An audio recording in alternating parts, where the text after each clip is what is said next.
You are listening to the No Gimmicks Just Sweat podcast with your host, Eric Logan. No Gimmicks Just Sweat is dedicated to hearing the journeys and unique stories behind an athlete's training and what drives them.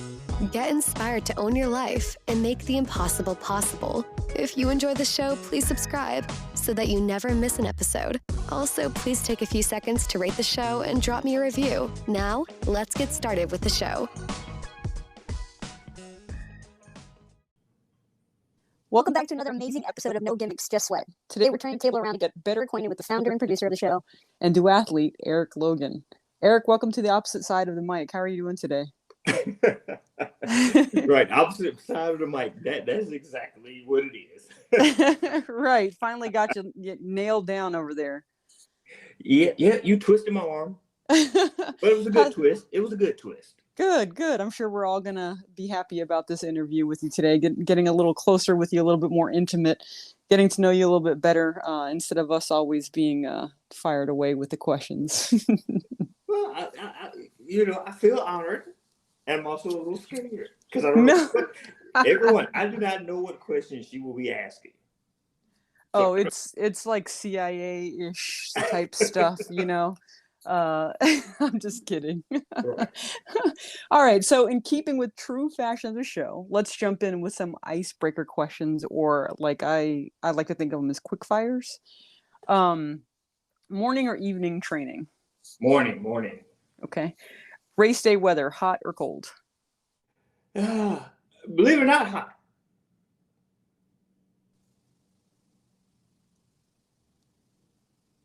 Still there? Yeah.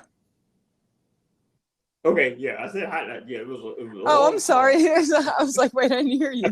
I was like, are you still thinking, considering maybe mild? Oh no, okay. Hot. It's Okay. hot. Okay. Any pre-race rituals? Pre-race rituals. Music. I have to have my music. I have to listen to something that gets me, energized and hyped. So I have to listen to my Wu-Tang. and that's it. Okay, so Wu-Tang. Wu-Tang. Okay. Let's see what else. Yeah, I got a lot of little rituals. Hoping, some of them are more like loosening up. One of the things I do, I use a Theragun to kind of quickly, wake up my muscles and everything before I even do a stretch. Mm-hmm. My pre-race meal is pretty much a cup of rice or brown rice, 2 strips of bacon, toasted peanut butter sandwich, and a banana. Wow. So before we go any further, like what how much time pre-race do you eat this? Oh yeah, I get up very early before the race, so this is like 2 to 3 hours before a race. Okay, I was about to say I can barely eat a cup of just plain oats pre-race, like an hour and a half to 2 hours before, or I'm just I'm gonna be in line at the porta potty. Oh yeah, I try to get all that out the way, and that's one of the reasons why I try to get the races early, so you can get a nice clean porta potty without waiting in line.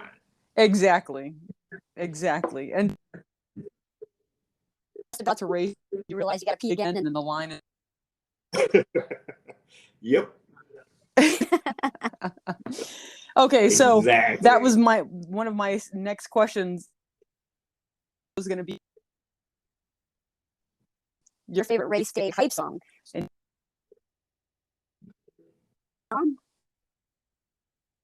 Oh yeah, it's plenty of Wu-Tang songs. Probably the one that's most is Triumph. Okay. Is there a reason why? So that song out of all of them? The lyrics of it, as well as just the beat, is just one of those things that just kind of gets you just kind of pumped and hyped. Okay, I understand. All right, so yeah. Oh, I'm sorry. No, it's okay. Go ahead. I just have to have stuff that just has a very hard beat. That lyrics. You get those catchy lyrics like just kind of just get you ready. So yeah, Wu-Tang, Tribe, Beastie Boys, just anything that just gets me going. I'm Okay. old school. I'm When old music school. when music was music. Exactly. Sorry, I just had to add that in there. Yeah. Somebody that understands that. Exactly. I get you, Eric. All right. You versus you, or you versus everyone else on the course? Me versus me. It's all about me trying to be better than myself, or the last time I ran that race. Great. Okay. Beans and rice or fruits and veggies? Fruits and veggies. Okay. Nuck if you buck or love and happiness? Love and happiness. Hey, yeah. Yeah. Love and happiness. Favorite running shoes? Hoka. Of course, Hoka. Of course. I mean, I thought you might like throw us a curveball and say something else, but had to ask. No. All right. Post race meal. Ooh. Where I'm at. Either a good burger. Okay. Or a good slice of pizza. Okay. And when I say a good burger, I'm not talking about a fast food burger. I'm not talking about pulling up a drive-through at McDonald's. Oh yeah, I wouldn't even consider that. I'm a burger junkie and pizza junkie. So when I say pizza or burger, that burger's got to be just amazing. And like, yeah, I get it. Right. I get it. Okay. Finish line, hugs or high fives? High fives. Okay. Awesome. Okay. All right. So paint us a picture. Where did you grow up? I grew up in, let me put my little southern twang on it. I grew up in central Georgia in a town called Thomaston, which is in Upson County. It is pretty much almost dead center of the state. Okay. And when I say dead center of the state, it's pretty much the same, almost the same distance to drive to Atlanta, to drive to Albany, as well as the same distance to go between Columbus and Macon. Oh my gosh. So is that like an hour and a half, or what, is it like just an hour? Or?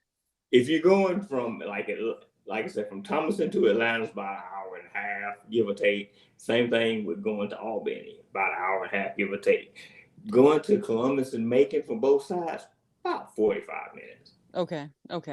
That still sounds like a day's drive to me. But okay. All right. So do you think that growing up there versus somewhere else impacted you differently as an athlete, like having access to certain resources, or maybe it helped you as an athlete? I think if anything, it helped me as an athlete because, I'm more comfortable getting outside. Okay. Growing up, our thing was, again, I was a child of the, born in the 70s, raised in the 80s. Mm-hmm. You went outside to play. You went outside to ride your bike. You went outside to play. You went outside to run. And I was far from an athlete, but, I was used to being outside. And even now, I prefer to be outside. So, I'm one of those people that, if it's cold weather or it's rainy weather, yeah, I'm not going to go out and ride my bike. But, I'll ride a bike inside. But, like the day is perfect weather, I would normally be outside riding my bike right now. Okay. And, and I'm just comfortable riding outside. A lot of people are like, oh, I'm nervous about riding outside. I'm nervous about riding around cars. I'm nervous about riding in certain areas. And I'm like, okay, I'm cool with that. Yeah. Okay. So would you consider Thomaston to be a smaller part? I know you said central Georgia, but would you consider it to be a smaller city? And with it being, if you do consider it being a smaller city, do you think that contributes to how you feel or why you feel safe or good about riding out on the roads and being outdoors all the time? Oh, yes, definitely. It is much, much smaller than, here in Atlanta. Again, I currently work at Georgia Tech, and I am amazed when I see students that are riding on 10th Street on a bicycle. I cringe, and I'm like, there's no way I would be riding this. I mean, I just do feel comfortable running some mornings, and I generally, before work, I'll run, and this is like 5:30 to 6 a.m. in the morning. And I will run near the edge of the street, especially going, toward Piedmont Park, because there's pretty much zero traffic. Sure. I was like, but once the sun comes up and people start going to work, it's like, yeah, there's no way I'd be that day. I mean, even crossing the street is like, that person, heading to work late, they'll run a red light. Oh yeah, it's like Frogger, but in real life. Right. Well, right, exactly. Whereas compared to Thomaston, it's much slower pace. You do have, don't get me wrong, you do have ignorant drivers that are out there, but for the most part, people will, let you pass. They won't be speeding around you on the bike. They won't be behind you blowing the horn. They won't ride up close to you. They give you your space. Okay, good. Okay, so young Eric is out in the neighborhood, hanging out with the kids, playing kickball in a friend's yard, or maybe even pee-wee football. What sport caught your attention and why? Let's say I was never an athlete. Okay. I was the type of guy, growing up, I was much smaller than the other kids. And even now, I'm 5'10", compared to some of my cousins and even some of my aunts and uncles. I'm the short one of the family. Okay. So, I got outside and played. The thing I played a lot of was basketball. Okay. Now, was I a good basketball player? Far from it. Far from it. I could get rebounds, and I was always told to pass the ball. Okay. Don't shoot, just pass it.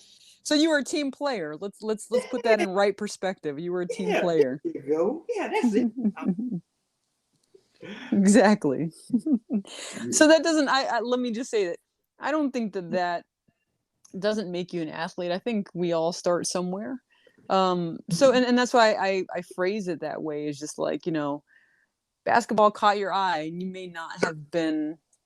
You may have been part of the team, not necessarily, point guard, but you were, Pippen to Jordan, I'm sure, in some ways, in your heyday. But even at that age, and even though you played basketball at that age, can you remember considering anything like basketball or outside of basketball, or did maybe like, because back then that was like pee-wee football, pee-wee baseball, the rest of that stuff. Were there any sports that were introduced to you that maybe sparked your attention and you're like, hey, I might be able to do this? Really, no.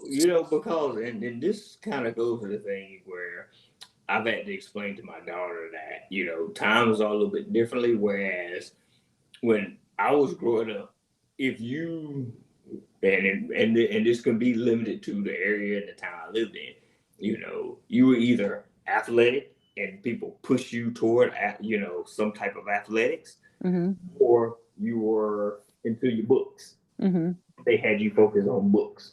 Right. I was one that people pushed me toward books. Okay. But I still like to get outside and play. That's why, even now as an adult, a lot of people that see me riding my bike, they're like, there goes Eric riding his bike just like he did when he was a kid. Cause, that's what I did. I got to an age where, okay, you can you're old enough to ride your bike outside of your neighborhood. You can leave the street, but you go from your mama's house to your grandmama's house. Oh. it should take you this long, so people always saw me riding my bike. Right. So that was something that I enjoyed because, it was a means of freedom. It was a means of maturity and kind of showing responsibility, and that I was growing up, mama said I can ride my bike out to grandmama's house. Okay, right. I'm free. I just got to be there by a certain time. Right. Okay. So riding bikes. So maybe that inherently, or maybe that like, the something that you were actually good at doing, that you continue to do that translated into an adulthood is riding bikes. Maybe it was something that was, like arm's length distance that you didn't really consider, Right. So that's good. I mean, and I get what you're saying as far as like the freedom and the maturity, because that's really what it was, right? And it's like once you got that freedom, that maturity, and in that time, kind of like you saying, in a small town, even in that time in the 70s, it wasn't uncommon for just a gang of kids to, I mean, like you don't really see it now, but back then you did. You got the pegs on the back. So you got somebody standing up on the pegs in the back. You got somebody sitting on the handlebars in the front. Yep. Someone's riding the actual bike on the saddle. And then you got somebody maybe sitting on the bar on the top tube. And it's just like, how did all those kids make it around the city for 10 miles? With no scratches. No scratches, no snacks, some water out of somebody's hose in the yard. Oh yeah. And just look like vagabonds and just dirty and hungry. But those were the good old days. Right, but happy. Yes, those were the good old happy days that you enjoyed. Right. So there you go. So we found something for you. We found riding bikes was it for you, and that and it still holds true to this day. So that's great. So now, go ahead. I'm sorry. What we're going to say is now the big difference is wisdom with riding bikes have taken over. So the stuff that I used to do on the bike, I don't do anymore. No more getting a piece of plywood, setting up some bricks, and trying to jump over stuff. Right. You're not Evel Knievel. No, you are not that. No. All right. So knowing that and having your hindsight, what fundamental principles did you learn about riding bikes? I won't call it cycling yet, but riding bikes that help shape who you are, how you train, and how you race today. Balance. That's one, because well, I mean, you have to know how to balance to keep the bike up front. Again, I remember when my dad finally took the training wheels off my bike. I panicked, and even though the bike had, old school bikes where you didn't have whereas now with cycles, let's call them true bicycles, where you have the gears and the brakes, on the handles. You had to just kind of pedal in reverse, a little bit to kind of put your brake. You just got to push down on it. Right. I panic and I would use my feet. Right, or just crash into a field of grass. Grass. We had dirt. You talk about some grass again. Remember, I'm like, poor Georgia. This is outside of it. There's no grass. Okay. Oh, so clay then. Okay, clay. Georgia clay, huh? Georgia clay. Okay. But the balance of keeping the bike upright. Okay. And finding that you have to kind of play around with that to get it level, and that kind of goes along with life a little bit. You kind of find that balance to keep your mental state level. Yeah. So that, I think that's one of the biggest things that kind of helped me out there.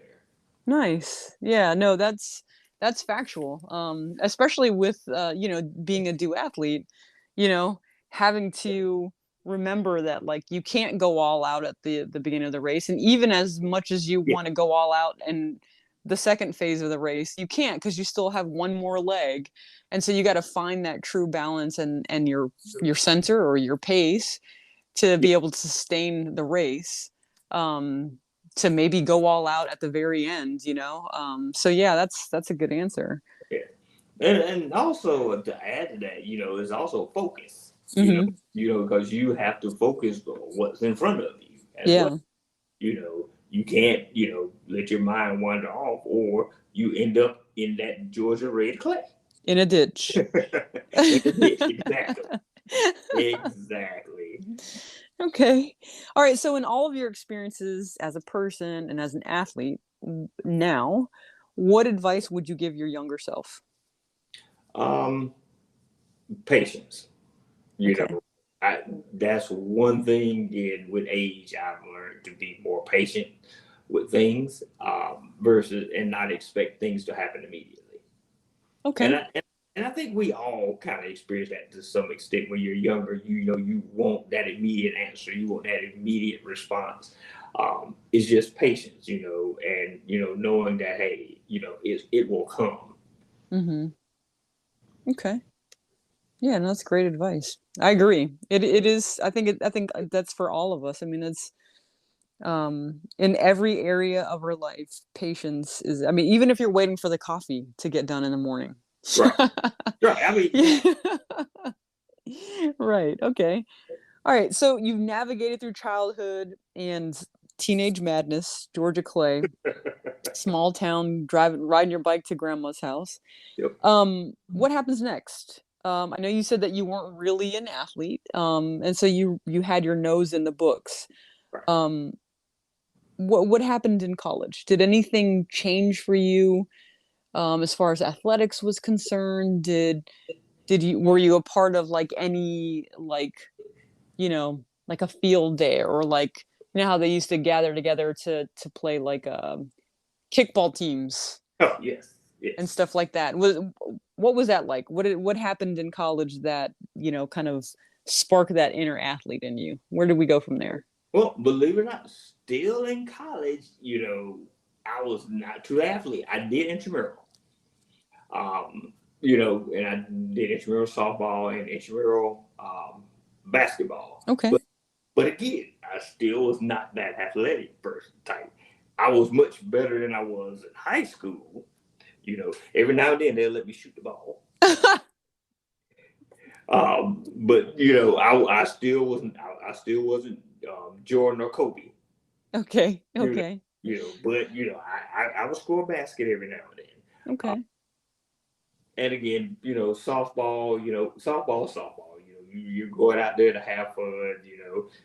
Knock the ball around and stuff. And again, it was a lot of camaraderie. Meeting people and stuff.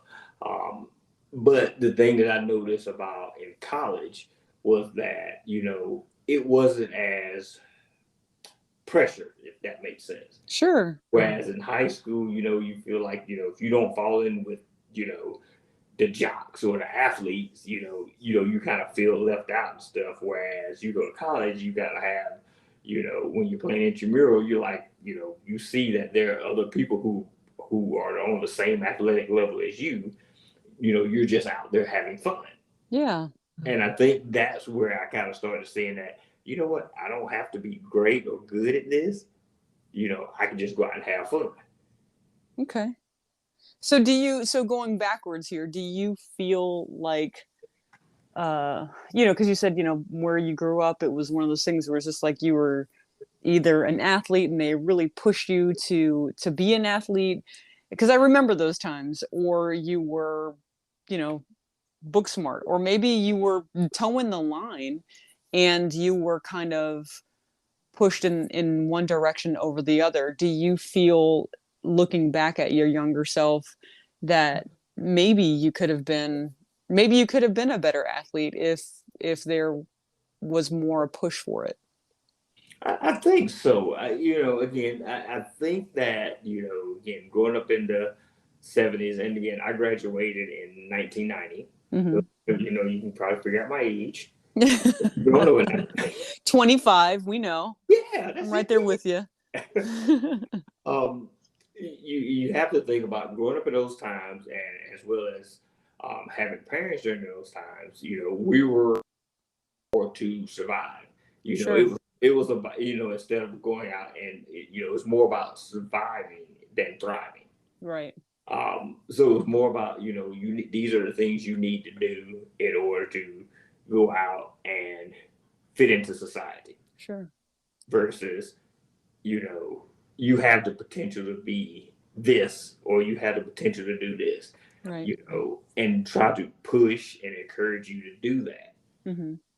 Again, if you didn't follow it, like, oh, he has a lot of athletic talent, we need to kind of push him to go this way because this is where he could possibly go. Sure. Or he's very book smart, so let's kind of focus on that, whereas now, and I know I've done this with my daughter,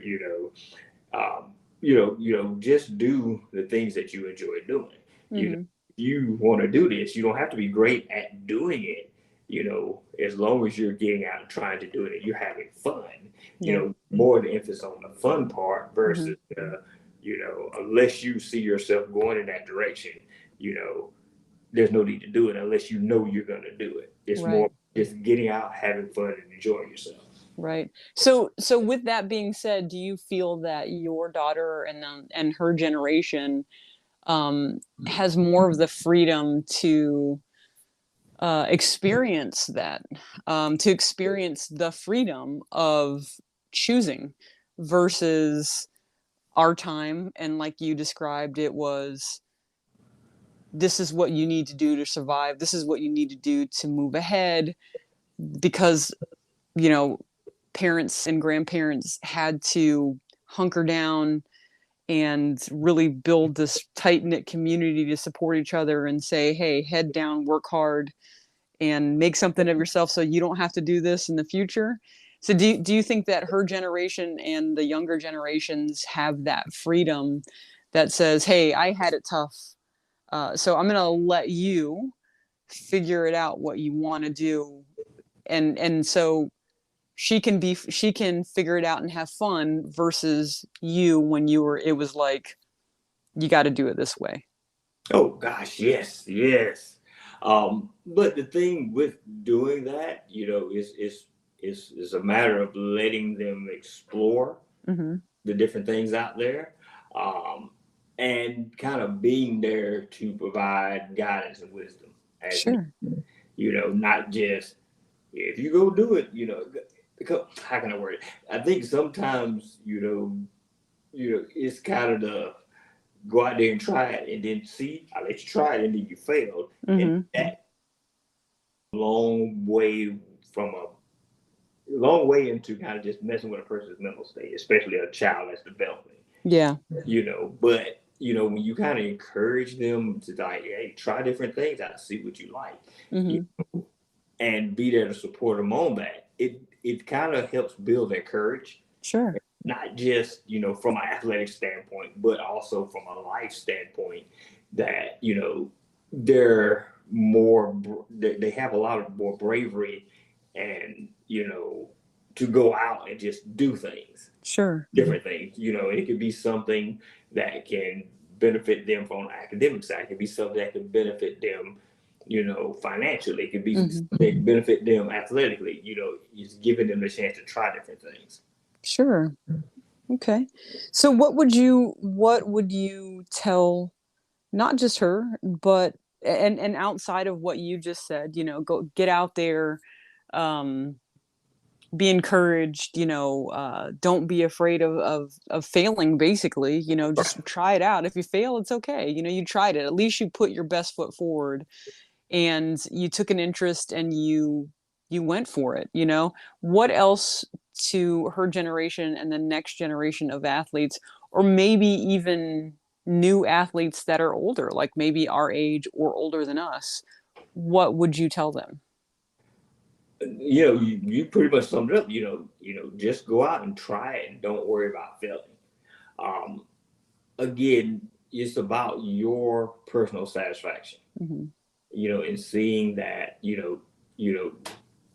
did you go out, give it your best, and do something that you felt that you couldn't do?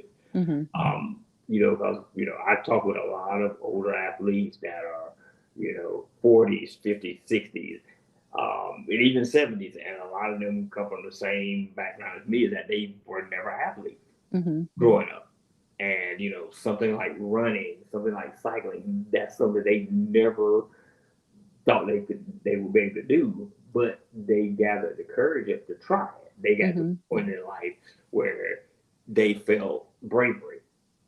They felt they had the courage. It's like, you know what, I can try this, and if it doesn't work out, it doesn't work out. But at least I can say I tried it and did it. And most of the time, most people try it, they do it, they fall in love with it, and they go forward. So that's one of the things I always say is just go out and try it. You never know what can happen. You might like the results you get. Right. Right. No, I agree with that as well. And then along the way you get to meet some really cool people like yourself and a lot of other athletes that we're all learning about on your podcast, that maybe we'll never like actually meet in person, some of the other athletes that you have interviewed, but it's really great. It's a great experience to be able to see the same or similar journey that you're having, and that you're describing to us. So that's awesome. Yeah. Yes, I mean, I love meeting new people, and a little secret, you know, a lot of people that I haven't talked on, I always learn something new from them. And a lot of people I bring on, I'm fans of them.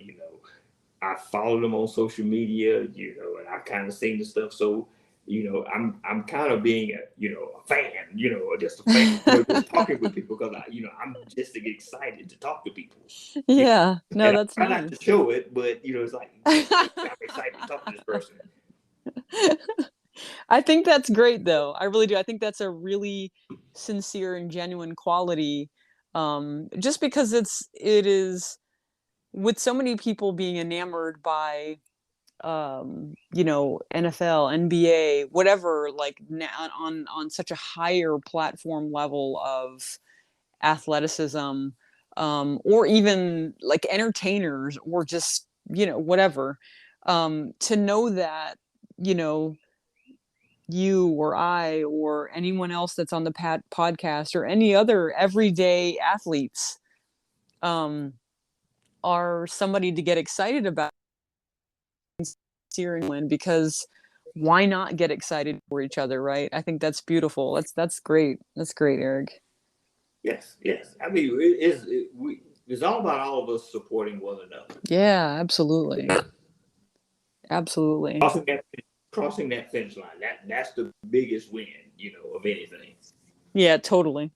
That's why I was asking you hugs or high fives. Now, not making this about me, but I'm a hugger, and people will be like, I'm sweaty. I'm just like, it's not about, like, come on, bring that in. We're both sweaty. We both just suffered through this. We can do this. It's all good. So I like that. I like that answer, Eric. Okay, so at what age would you say you became serious about your fitness or your fitness goals? Oh, I was in my 40s. I think I was around 41. Okay. Yeah, about 41, 42, around about that age. Okay. Yes. And pretty much, again, I work in the IT field, so I'm behind the computer all day. And when you sit behind a computer, you munch during the day, especially when you have the convenience of vending machines. And then at the same time, when you're behind a computer all day, you get to working. So you just sit back and munch and munch. And then if you live in the Atlanta area, you know about rush hour traffic. You sit in traffic all day. It can be all day depending on what's happening. Right. But you sit in traffic, you go home, you sit, and you just sit around, you eat, you don't do anything. And it just got to a point where I could barely walk up the stairs without, just huffing and puffing. And, I remember a coworker, just walking up, a 2-story building, there's a short flight of stairs. I was, I just almost out of breath. And one of my coworkers were like, "Are you okay?" And I'm like, "I'm fine." Well, what were we talking about? That. And during, even though I was not physically fit or physically healthy, I still went and got regular checkups. And I remember, the doctor was telling me, he's like, "You're not there yet, but you're on the path to high blood pressure, high cholesterol." He said, "You're very close to it."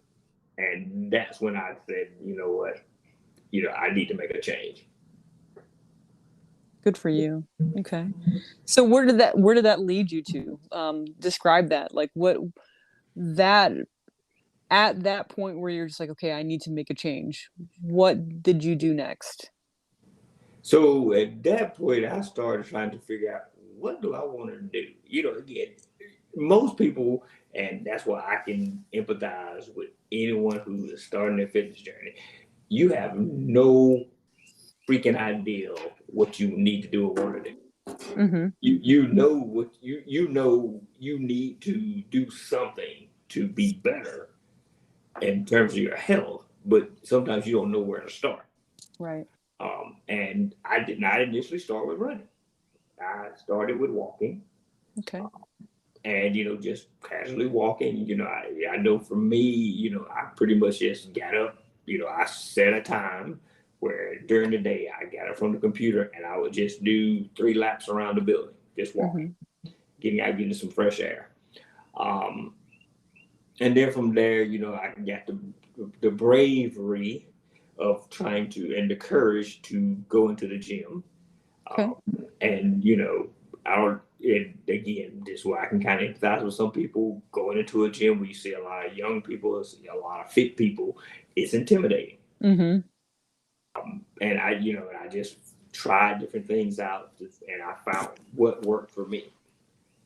And yeah, we do get lost sometimes. We see the stuff we see on Instagram, we see the stuff we see on YouTube, we see the stuff we see in magazines. We try to do it, and depending on how you kind of that falls on you, that can either encourage you to kind of do more, or it can discourage you and you never try it again. Sure. And I had my moments. There are some things that people do that make it look easy, but in reality, it's not easy. Especially if you're over 250 pounds, some things you cannot do. Mm-hmm. And that, and I just started, doing things. I found the things that I enjoyed, the things that I liked, the things that were easy for me to kind of start with doing. Mm-hmm. That's like, I kind of encourage people that as you're working out, I said, stay in your lane and your speeding, in your speed limit. If your lane and speed limit is on the treadmill and doing bicep curls with dumbbells, that's fine. Right. Start. And, that's kind of how I kind of went with it and stuff. And, it eventually evolved into running. And then, that's when people start like, oh, you run. Why don't you sign up and do a 5K? Like, I'm going to sign up and do a 5K. Why would I want to do that? Yeah. But once you kind of start, the more I ran, the more I kind of got the courage to try to do that. And that's what happened. And, and once I started running, I kind of started getting addicted to it. Like, oh, I can do better than what I did before. Mm-hmm. Because my first 5K, I finished in like an hour and 5 minutes. Okay. And I guess the bug bit me. And I was like, okay, let me see if I can knock it down and finish in an hour or less. Okay, and so next one I finished a little bit less than an hour. I started kind of studying and reading how I can improve as a runner. Mm-hmm. That led me to kind of looking at stuff like not just, getting into the gym, working out, but also my diet, which in turn is another thing that helped me out on the fitness journey. Kind of figuring out what I need to do is turn to my diet in order to improve and become better. Mm-hmm. Okay. So doctor's visit to, having this kind of like a wake-up call, I guess you can say, of like, look, I gotta get it together. I gotta do something for me, which I really love. I love that you made that decision. But even if you were like at a point where you're, like you said, you're walking up a flight of stairs and you're just kind of like huffing and puffing, it's that progression, right? It's nothing happens overnight. Right. It's always a progression. Now, whether that progression is viewed as favorable or not so favorable, the part of your journey that said, okay, I got to make a change. And then the bug bit you and then you kept going. How did that get you into duathlons? And I'm going to ask the question of the hour. Why duathlons versus triathlons? Okay. Let's start first with how I got into duathlon. Mm-hmm. I did my first duathlon in 2017. Okay. Again, I've done several 5Ks. Up to that point, I started my fitness journey. Let's kind of take it back a little bit. I started my fitness journey in 2013. Okay. And during that time, that's when I started running a couple of races. I've done 5Ks, I've done 10Ks, I've ran the Peachtree, I've done some half marathons. I did the hot chocolate, so I did 15K. So I've done races, and I'm a person, I like to challenge myself. Okay. And I like to challenge myself, and I'm trying to think the best way to word it, under my own conditions. Sure. And I kind of saw a duathlon. I was like, let me give that a try. And it was a off-road duathlon. So keep in mind, I just started back to getting on a bike and riding a bike as cross training. So I, even though I ride a bike regularly like crazy now, I didn't really start back riding the bike until 2016, 2017. And this is after, so this is just outside of in the gym and then as a kid. Yes. Okay. I went up to, I don't know if you remember Performance Bikes. Oh, yeah. Yeah, before they closed. I went up there and bought the cheapest bike I could get. $400. Okay. And I was like, oh, okay, I can do this. So that $400 hybrid bike, dirt trail, trail run.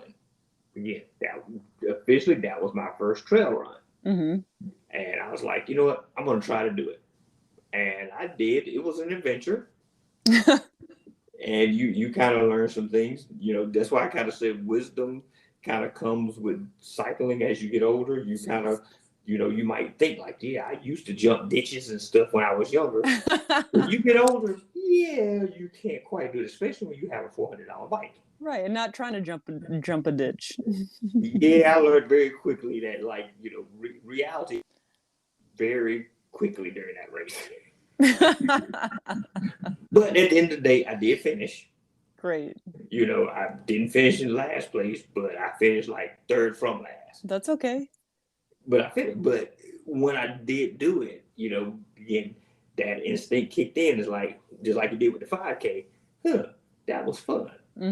I want to do it again because I know I can do it and finish it better. And after that, I started again. I found another one, signed up for it, and did it. Found another one, signed up for it, and did it.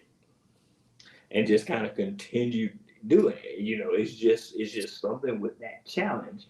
And I think that with duathlon, and don't any triathletes try to complain me or send me ugly stuff on social media, but duathlons are much more challenging.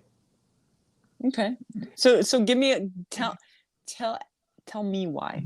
So, well, duathlons are much more challenging because, again, you're really taxing your legs and your body.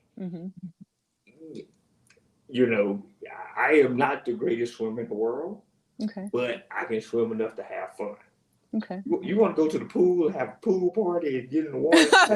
Throw the big ball around. I'm the man. I'm your man. Okay. But put me in the water with several hundred other people trying to swim from this point to that point for a long distance, I probably couldn't do it. Okay. I would probably be someone they would yank out the water. The guy would come up in the kayak or canoe. It's like, yeah, we need to pull you. Okay. And I've had several people who were gung-ho like, yes, I'm going to do a triathlon. I've been practicing, I've been training. And then at the end of the race, they'll come back and like, yeah, I DNF. I couldn't make it. Oh, gosh. Yeah.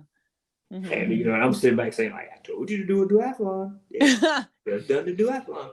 But it's just, to me, it's very much challenging because you have to start out with a run, then a bike, and then a run. So your legs are truly, truly, truly taxed.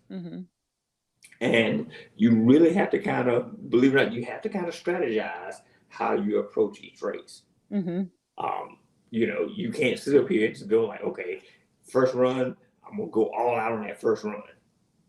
Because you still got a bike segment and then another run right off of that bike. And I've seen plenty of people just blow out that first run.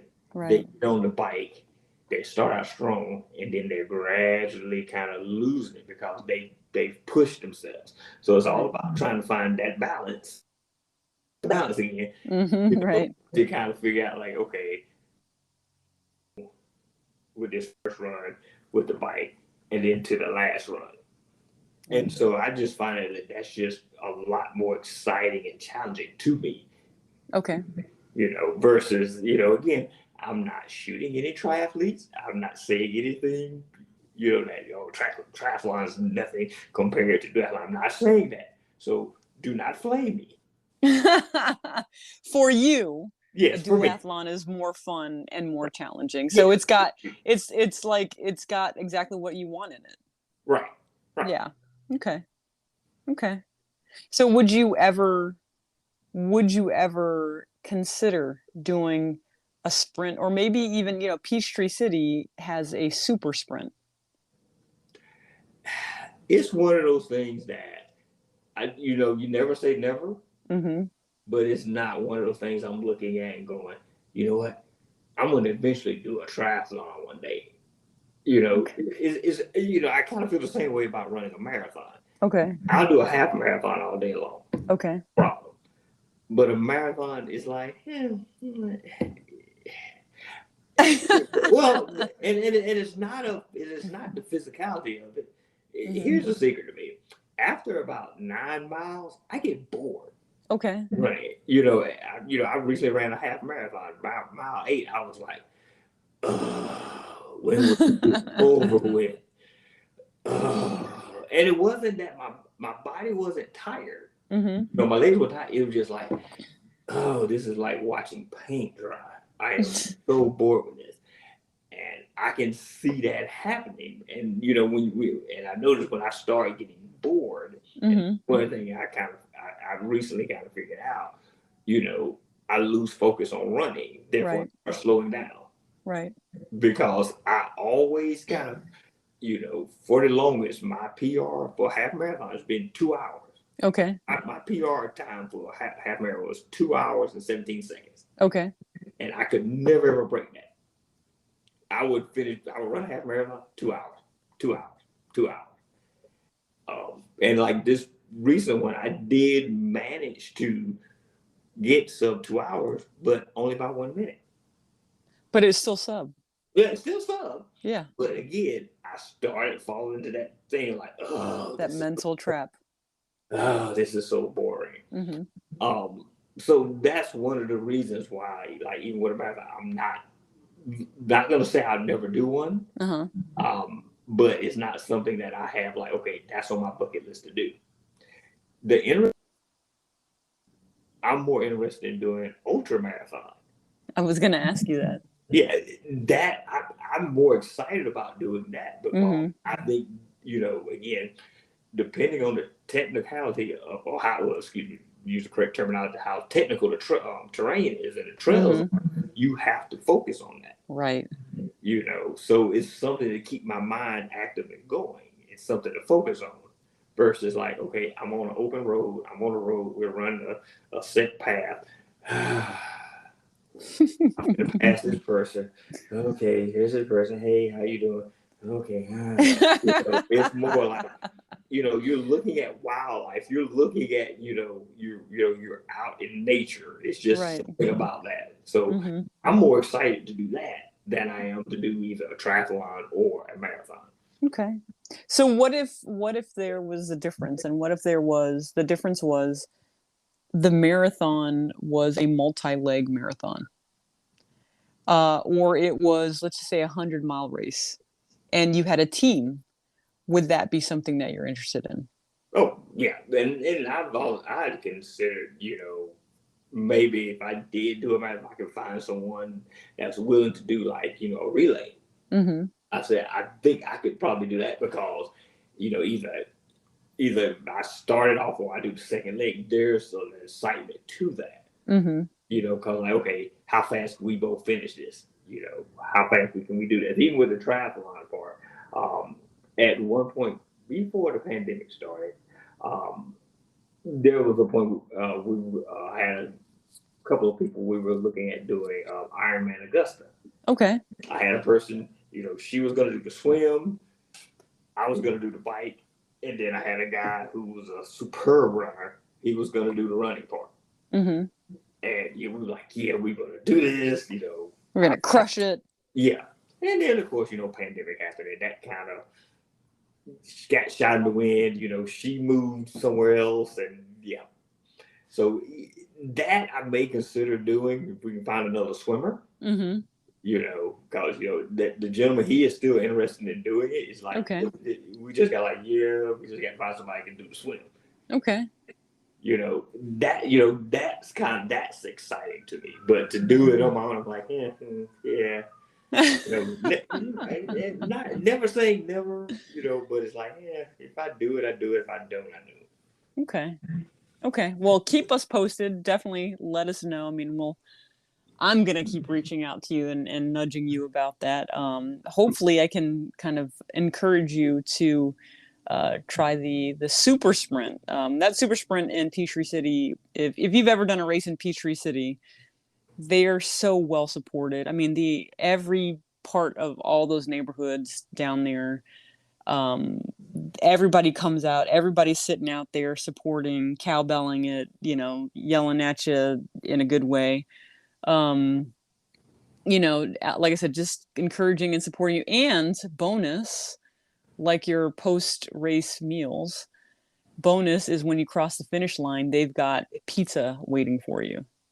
Okay.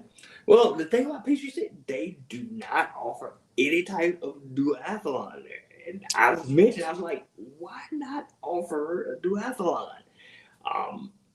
The answer I generally get is like, well, it's not going to be enough participation. And I'm like, but you have a number of people who wouldn't have signed up in the first place on the triathlon side. You will have some people sign up. So that's more people that being exposed to your event. Yeah. It really is tri-strong. Very triathlon driven down there. Yeah. But I think it's more motivation for you to reconsider super sprint. Pizza, good support, good people. I mean, what, 45 minutes away from Thomaston, or is that the hour away? 45 minutes to an hour. I'm gonna keep that. I'm gonna keep that on the books for you. Okay. And so we'll revisit that, Eric. Yes, we will. We'll revisit that. Now, if you want to join in and be the swimmer, for my little group, we can always look into Ironman Augusta or Ironman Chattanooga or something. Maybe we'll circle back to this conversation again. Yes, we will. Maybe we'll circle back to this. I will make sure. All right. So, big question, and I'm sure that this has been asked of you before, but I'll go ahead and ask: where did the title "No Gimmicks Just Sweat" come from? That came from me. That is all me. And let me not say anything. I was going to say, well, I'm going to say I need to go ahead and trademark that. That was kind of my saying to motivate myself. Okay. I'm not about, again, you've been on social media, you've seen stuff, a lot of people try to they have some type of gimmick, to kind of sell fitness, try to sell what they do, This is why you need to do my method of working. This is why you need to do this. No, it's all about sweating. It's all about putting in work. It's all about just getting in and doing it. That's what it's about. There's no gimmicks involved. It's just that. Put in work, sweat. That's it. Right. Strip it down to the bare bones and put in the hard work, right? Yep, that's it. Okay. Gotcha. Awesome. Okay, so when did No Gimmicks Just Sweat commence? That was 2017 once I started duathlete. Okay. All right. And it just came out of you were just like, hey, I want to start a podcast. I want to learn more about different athletes, triathletes, duathletes. and see what their journey has been and share that with the rest of the world? Or what was the idea behind it? So the motto the motto and the saying of No Gimmicks Just Sweat came first. That was around about 2017. Mm-hmm. The idea of the podcast actually popped into my head around about 2019, beginning of 2020. Mm-hmm. Again, just getting out, talking to people, and hearing their stories. I just found myself that I was more fascinated listening to stories from people that I lined up with at the starting line than listening to, and again, nothing against pros and elites, but just listening to, I'm right here racing against this person right next to me. Sure. I want to know their story. Yeah. You work a 9-to-5 job like me, or you've retired, from work. You have a family. You have, there are a lot of things that we can relate to. So how do you do what you do? Mm-hmm.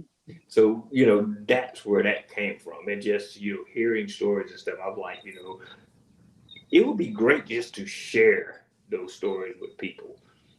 And, that's where I just kind of started formulating things in my head. I kind of flip-flop from, do I want to do this? Do I not want to do this? Let me talk to some people who do podcasts, Mm-hmm. Just kind of think like, what's your experience with podcast? What's your experience with, just kind of learning different things and stuff. And then I just kind of said, you know what? The pandemic happened, everything. I was like, you know what? I'm going to go ahead and try to do it. Just see what happens. Right. Okay. So what is your biggest hope for this podcast? That it continues and it continues to grow. Okay. One of the things is that, I don't have sponsors. So, that's one, and I don't have ads. That's one of the things that I kind of take pride in, is that, we get on, we talk, they're sharing their authentic self and their stories. And not necessarily now, I'm not looking at it as a vehicle to make money off of. Even though now I'm throwing up quotes now. If somebody came and offered me money, I'm not. I'm no dummy. Right, I'm no dummy. But the goal is more to just share stories with people and just hope to kind of motivate and encourage people, to get out there and, move. Mm-hmm. If you aspire to one day run a 5K, hopefully, you hear somebody's story that kind of helps you, nudge you along into getting out and doing a 5K. If you want to get out and do a duathlon, if you want to get out and do a triathlon, if you want to get out and do an obstacle course race, just anything, and I think that, when you hear the stories of people who lead everyday lives, just like, you do, it's kind of that encouragement. Sure. Again, that social media thing, you kind of see the flash of, a lot of stuff. And, you kind of like, yeah, they're doing it, but they have resources I don't have. They have access to things I don't have. But then you come to find out, they're like, oh, you don't necessarily need to do that. Right. But again, I did my first duathlon on a $400 bike. You don't have to go out and buy a $4,000 or $10,000 bike to do it. Right.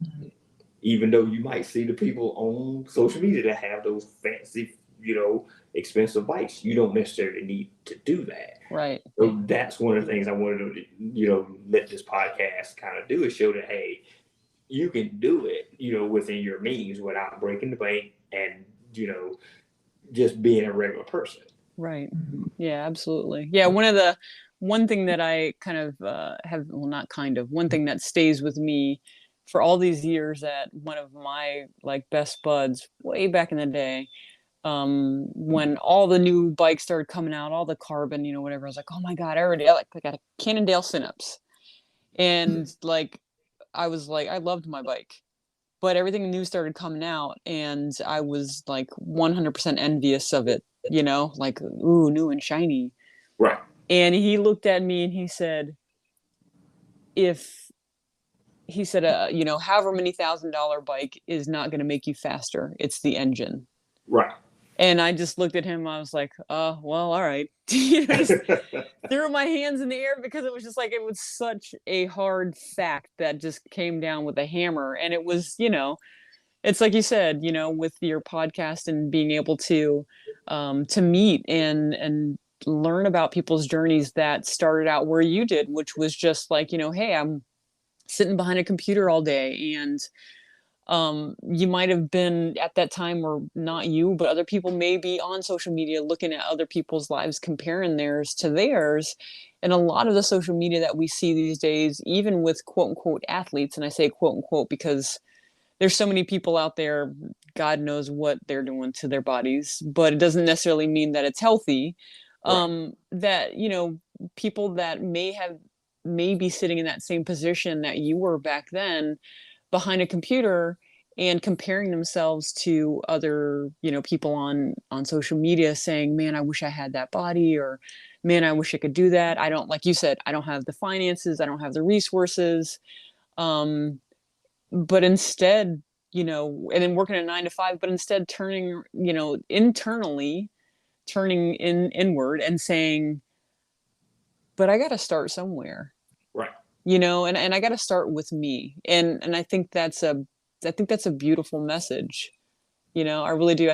I think your journey is a beautiful message, and not just your journey, but I think that all the stories that you are retrieving from all these other athletes, triathletes, athletes, marathoners, duathletes, whatever type of athlete it is. I think that all these stories that you are retrieving will leave a long-standing legacy for all of us that will continue to encourage not just us, because it's one of those things when you get to part of your journey where you look back and you're like, man, I've come a long way, you know. And I'm sure you do it regularly, and I know I see it on your posts too. And I remember when I first met you, and back then I think I started following you, or like I might have seen you at some races before you and have you.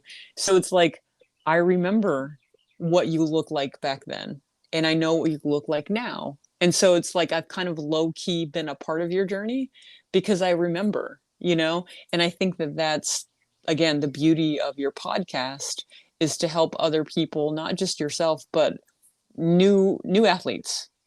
Doesn't matter what age, come and listen and say, you know, oh man, that's me, you know, I can do that. So that's amazing. Oh, you're making me blush over here. Such kind of good words. It's the truth. And like you said, when it comes from a genuine and authentic space, that comes through in your podcasts, and that comes through in the person that you are. And the creativity and just the understanding, like the compassion that you have for other people, that comes through. So yeah, I think we're all benefiting, you know, whatever your biggest hope is for the podcast, like what I just asked you a minute ago. I think that it is already in existence, you know what I mean? Yes, yes. And, you know, to kind of step back with, you know, what you were saying about with social media, we've all have kind of fallen into the trap. We see certain people, you know, just, throwing a name out there. You see The Rock. You see The Rock out there doing his workouts every day, you know, and all that. And, you know, you kind of think like, okay, you know, I want to look like that. I want to be like that. And the reality is like, okay, he gets paid to look like that. He has the time to really focus and do that. And, you know, he's someone who has been working out and been an athlete, you know, since he was younger. Right. You know, starting off in your 40s, you're not going to look like a Rock overnight. Right. I always tell people, I didn't look like a Rock when I was 20. I didn't look like a Rock when I was 30. So I don't expect myself to look like a Rock when I'm 40. But I expect myself to have a body that's healthier and fitter than I did when I was younger. Right. And, you know, and that, you know, I'm a firm believer, and this is one of the things that, you know, when I teaching in my fitness classes is that, you know, how you treat your body the decade before will determine how your body treats you the decade after. Exactly. So what you do for your body when you're in your 40s will reflect in the 50s, and how your body will treat you. How you treat your body in your 50s will reflect how your body will treat you in your 60s and so forth. Right. Now, granted, you know, there may be things that come up, like you might have an underlying medical condition that may come up, or there may be some things that relate to genetics that may come up. But if you have a conscious effort to take care of your body, you know, you can have some positive results. You know, having a healthy body can help, you know, alleviate some of those medical things. Right. Absolutely. You know? So you know, there's always a way to look at things as a positive, and not just, okay, I'm older, I can't do this, or you know, going out and running a race, that's something I'll never do. So, life where, you know, fitness is not important anymore. If I didn't do it when I was 20 and 30, there's no need for me to start when I'm 40. Yes, there is a need for you to start when you're 40. You know, it's one of the things that, you know, one of my aunts used to tell me, that, you know, one day you might live to be 50. You might live to be 60. You might live to be 70. But you want to be prepared for that. Right. Right. So tell me where we can find you if we wanted to take a class, and to give us all a little bit of information of what your class entails. Okay. So right now I currently teach where I work at. You know, by day I'm in cybersecurity, but I've been teaching here at Georgia Tech since 2017. Yep, I think it's 2017. I have to think back there. It doesn't seem like it's been that long, but it has been. And I teach pretty much spin classes. Well, excuse me, we can't say spin. Indoor cycling. Okay. So we have to use the proper terminology. Don't want any kind of trademark violations. You know, I teach indoor cycling classes. I also teach boot camp classes. And it is always, and the reason why I love teaching it, and is because I'm teaching students who I look back at, and a lot of times they're students who were in the same boat I was when I was their age. They weren't athletic, you know, they weren't the one, you know, I was the guy in PE that was chosen last. Aw. Yeah, I was. You know, I was chosen last. You know, so, you know, a lot of times you have students who weren't encouraged from a physical standpoint. And, you know, I always hear, you know, I couldn't do that before. Or, you know, as one student once told me, you know, you make PE fun. Even though it's not PE class, they like, you make PE fun. So, yeah. The thing is about working out, making fitness fun and enjoyable. So that is something that, you know, they're 18, 19, 20, that they can carry on into their later life. Right. Right. So your classes are only accessible to Georgia Tech students, or is this, or are you training anywhere outside of Georgia Tech gym or facilities that, you know, anybody can jump in on? Right now it's just Georgia Tech. Okay. So it's pretty much faculty, staff, and students. I have taught at two different cycling studios before, but those studios are no longer open. Okay. And right now, a lot of things going on. You know, I haven't just kind of gone out to teach. You know, pretty much since, you know, the pandemic. Sure. And classes kind of getting started back up. There was another studio that I kind of taught at every now and then in Duluth, that I would kind of run up and, you know, because I knew the owner, and I would help her out every once in a while. But again, since the pandemic hit, and, you know, classes got smaller, people had to make changes and stuff. So I haven't really pursued to kind of go out and teach outside of the Georgia Tech. Okay. I can understand that. Definitely, like you said, in this day and age, in this economy, in this time, a lot of things are stacked up against especially you work in cybersecurity. So that right now is, I'm sure, taking up a lot of your time, Yes. and attention. So I understand that. Well, hopefully, in the near future, you'll be able to report back something different. Maybe we'll all be able to, if we're in the area, we're able to jump in on a class or two, or maybe just go out for a bike ride. Oh yeah, I'm always open to a run together, a bike ride together, a workout together. And some people that we pull to the side like, yeah, let's work out together. And by the end of it, they're like, you're crazy. They're like, Never again. They're like, this is what you do every day. I was like, yeah, pretty much. Yeah. You didn't have fun? What are you talking about? I'm like, what? This is a light day for me. This is a easy day. Look at you. But yes, I'm definitely open, if anybody wants to work out, train, get started in things, I'm open. Just let me know. Awesome. All right. So before we wrap things up, anything you need for us to know about you that maybe we would never consider? Oh, need to know about me that would never consider.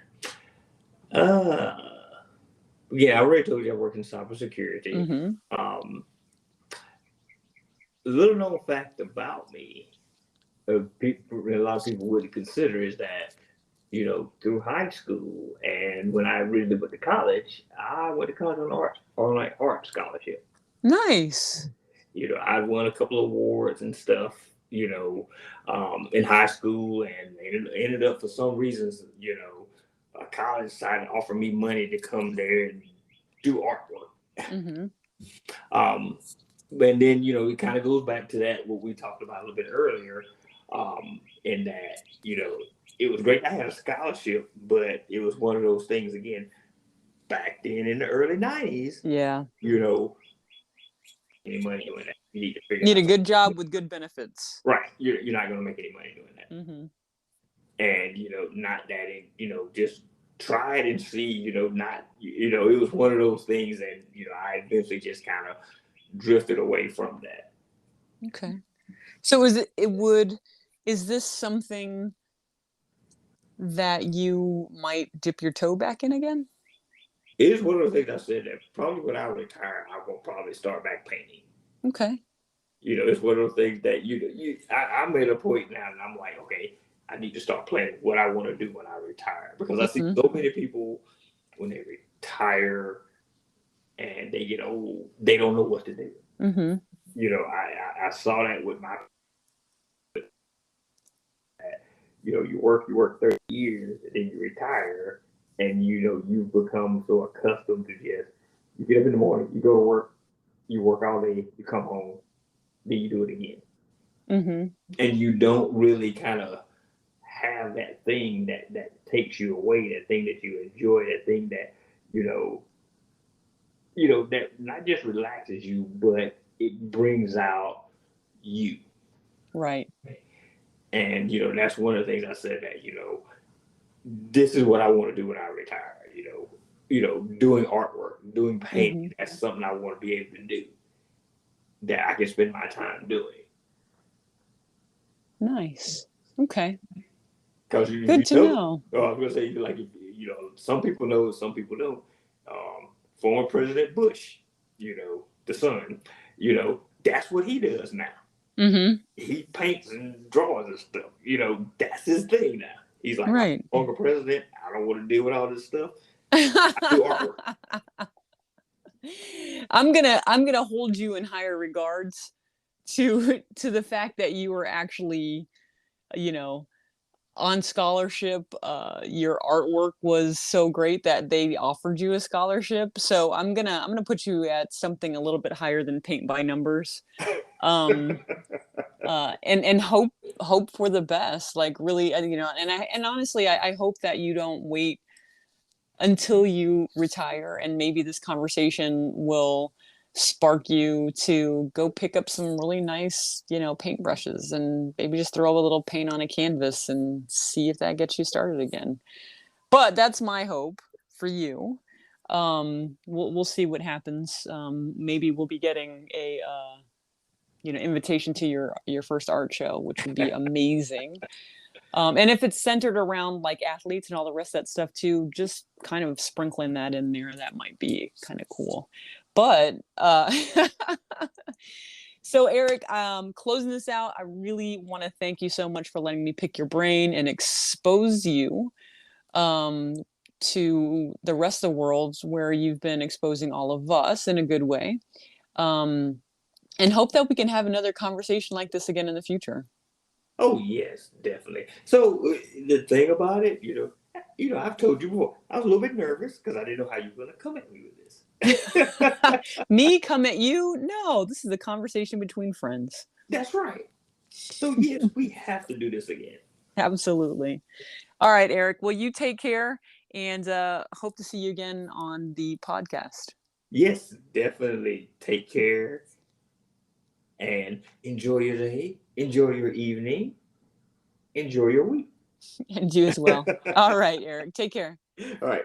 Bye-bye. Bye. Thank you for listening to this episode of the No Gimmicks Just Sweat podcast. We really appreciate everyone who tunes in each week. If you enjoyed today's show, please support us by subscribing, rating, and reviewing the show wherever you listen to podcasts. And remember to tell your friends about the No Gimmicks Just Sweat podcast, so we can continue to have awesome conversations with everyday athletes just like you. Until next time, have an amazing week.